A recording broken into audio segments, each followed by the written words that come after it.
अस्सलाम वालेकुम दोस्तों। पाकिस्तान के बाद अमेरिका ने भी एक बैलिस्टिक मिसाइल का टेस्ट किया है।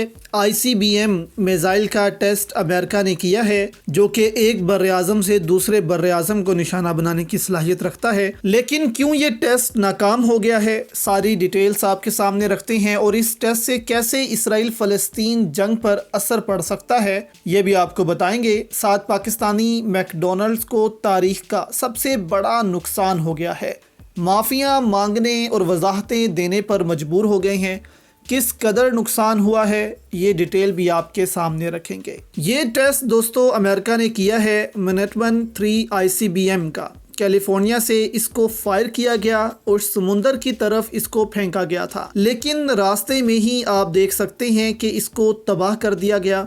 टारगेट तक इसको जाने ही नहीं दिया गया। अब इसकी वजह अमेरिकी फ़ौज सामने आकर ये बता रही है कि इसने अपनी डायरेक्शन चेंज कर ली थी थोड़ी सी, जिसकी वजह से इसको रास्ते में ही तबाह करना पड़ा।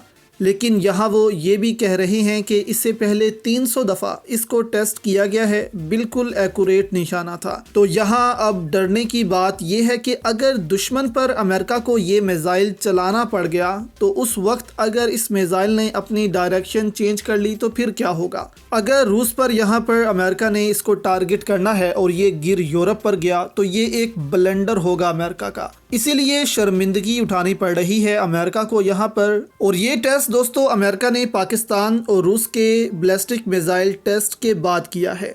अभी हाल ही में पाकिस्तान ने 2 टेस्ट किए थे और रूस ने एक ICBM का टेस्ट किया था, जो कि बिल्कुल ठीक रहा था। ये बैलिस्टिक मिसाइल अमेरिका को ही दिखाने के लिए टेस्ट किए गए थे कि हमारी तैयारी बिल्कुल पूरी है। अक्सर जंगों के दौरान या दुश्मन को दिखाने के लिए ऐसे टेस्ट किए जाते हैं ताकि अपना रौब दुश्मन मुल्क पर डाल सकें, जबकि अमेरिका ने भी इसलिए टेस्ट किया, लेकिन यहाँ पर अमेरिका का टेस्ट फेल हो गया।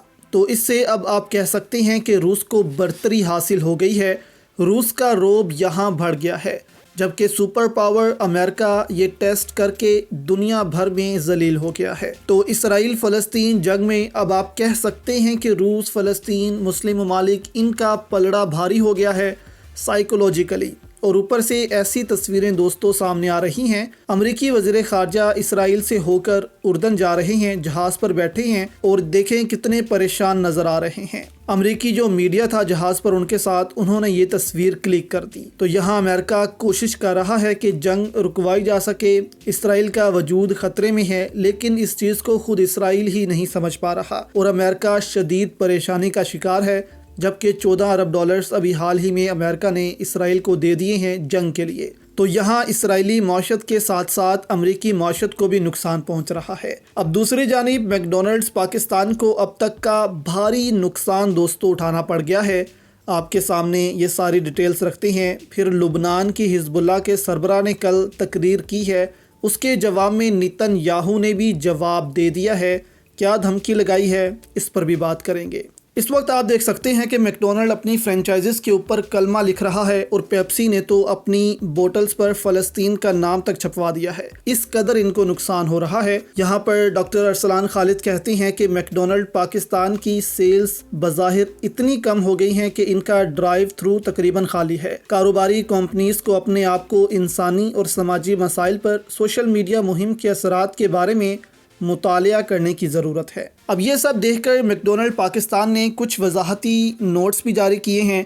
पहला ये कि पाकिस्तान में मैकडॉनल्ड जो है वो सीज़ा फूड की मलकियत है, जो कि प्राइवेट कंपनी है पाकिस्तान की। फिर जवाब दिया कि पाकिस्तानी जो मैकडॉनल्ड है क्या वो पेमेंट करता है मैकडॉनल्ड कॉरपोरेशन को, जिस पर जवाब दिया गया कि जी कुछ पेमेंट की जाती है ताकि पाकिस्तानियों को वही मयार, वही फूड मिल सके जो आलमी मयार का है और जो मैकडॉनल्ड फराहम करता है, इसलिए थोड़ी रॉयल्टी पेमेंट यहाँ पर करनी पड़ती है। फिर सवाल था कि ये जो पेमेंट है, क्या मैकडॉनल्ड कॉरपोरेट को जो पेमेंट की जाती है वो किसी कॉन्फ्लिक्ट में इस्तेमाल होती है, जिसका जवाब था कि नहीं, ऐसा बिल्कुल भी नहीं होता। फिर कहा गया कि क्या पाकिस्तानी मैकडॉनल्ड जो है वो अपनी पोजीशन वाजिया करना चाहते हैं इस कॉन्फ्लिक्ट में, जिस पर कहा गया कि इसराइल फ़लस्तीन में जो कुछ हो रहा है पाकिस्तानी मैकडॉनल्ड उसमें वैसे तो हिस्सेदार नहीं है, लेकिन वो समझता है कि फ़लस्तीन के साथ बुरा हो रहा है, हम फ़लस्तीन के साथ खड़े हैं اور سمجھتے ہیں کہ جو فلسطین میں ہو رہا ہے وہ غلط ہے اور اس کو رکنا چاہیے۔ اب یہاں انہوں نے یہ بھی کہا کہ ہم ایدی فاؤنڈیشن کے ساتھ مل کر ان کے لیے ریلیف کا کام بھی کریں گے۔ تو یہ وضاحتیں اب میک ڈونلڈ کی جانب سے آ رہی ہیں۔